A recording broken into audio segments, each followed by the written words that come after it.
So today I wanted to take the time to show you how to properly wrap an overgrip on a pickleball paddle. The first thing you want to know is whether you are installing an overgrip or a replacement grip. An overgrip is anything that goes over the already installed grip that comes with the paddle, and a replacement grip is for those that want to take this grip off and replace it in the handle of the paddle itself. Why that's important is because most paddles come wrapped for right-handed players. So if you can watch this closely, my right hand, the fingers line up along the seams of the paddle, and that helps me grip the paddle properly. If I gripped it with my left hand, you'd see that my fingers go against the grain of the lettering right here, and that makes it a lot harder to grip as the grooves now are indenting my fingers versus going along with them. So if you are a left-handed pickleball player, I highly recommend that you take off this grip and wrap your replacement grip first to make sure that it is built for a left-handed player. So here I have my overgrip, and we're just gonna go ahead and unwrap this all the way.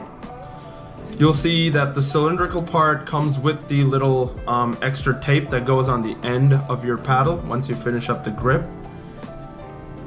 When you do unwrap the grip, make sure that you remove the plastic from the sticky side of the grip. This is the side that you're actually going to be holding in your hand, whereas the other side without the plastic is what goes on the paddle itself. Once you do unwrap the grip, you're going to find that one side is pre-cut with an angle on it, and this is the side that you start your grip wrapping with. There's going to be a slight sticky tab that you're going to take off to start your grip, and this is the part that goes on the base of your paddle to form that nice, neat straight line to help you wrap your overgrip.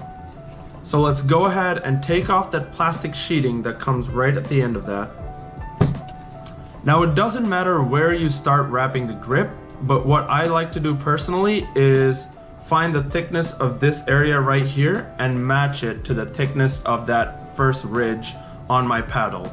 That's where I'm gonna get a nice even grip line without having too much thickness or too little thickness based on how the original grip is wrapped. So I'm gonna go ahead and get started wrapping this grip. I'm gonna find the sticky edge and just place it on the base of my paddle and wrap this angle as a neat straight line right at the base of my paddle. And because the grip is pre-cut, it's gonna already give me that perfect right-hander's angle when I come through for my second line. So as you can see here, the grip is already angled for a right-handed player based on how I just wrapped my first line.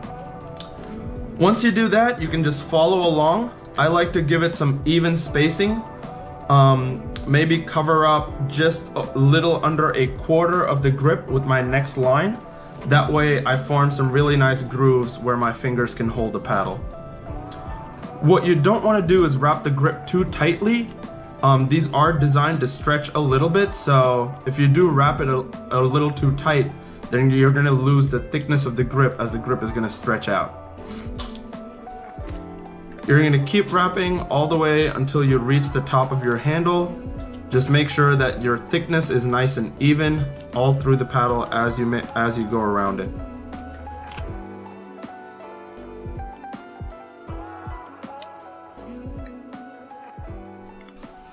So once you do get to that base of the handle, what I like to do is before I tie it off and tape it down, I like to make sure that the grooves are in the right place for my game, and just line up your fingers along the grip and make sure that you can find these nice sweet little grooves from where the grip overlaps on itself, and that way every time you hold the paddle you know that you're going to hold it in the exact same place, reducing your margin for error for a lot of shots. Now once you reach the top of your grip, what you want to do is make sure that you cut off the extra grip that's available to you, and the way you do this is make sure to keep that angle just as it was. So I'm gonna leave that paddle angle all the way across like that, and what I'm gonna do is cut a straight line across that grip. So I'm gonna keep the angle nice and neat for the right-handed player, and then cut a straight line across my grip. So as you can see, now that I've cut my grip, you see a thinner piece just like how we had at the top of the paddle, where my angle is still the same but my bottom is flat. So when I do wrap it around all the way, I'm gonna find that my grip perfectly matches and keeps that angle all the way to the top of the paddle. So once you wrap your paddle all the way to the top, the next step is to tape the end off and make sure that the grip is secure. For that, we're gonna use this initial piece that we had with the sticky side and tape it right across where we finished our grip. Once you start from there, you're just gonna wrap around the rest of it all the way across the grip to secure the top of the grip and make sure that there's no loose ends. There we go. And most new paddles like the 6-0 come with this rubber end, which just kind of helps you brand your paddle a little bit. So last step, we're just gonna put that neatly across that tape line over there. And there you have it. That's how you wrap an overgrip on a pickleball paddle.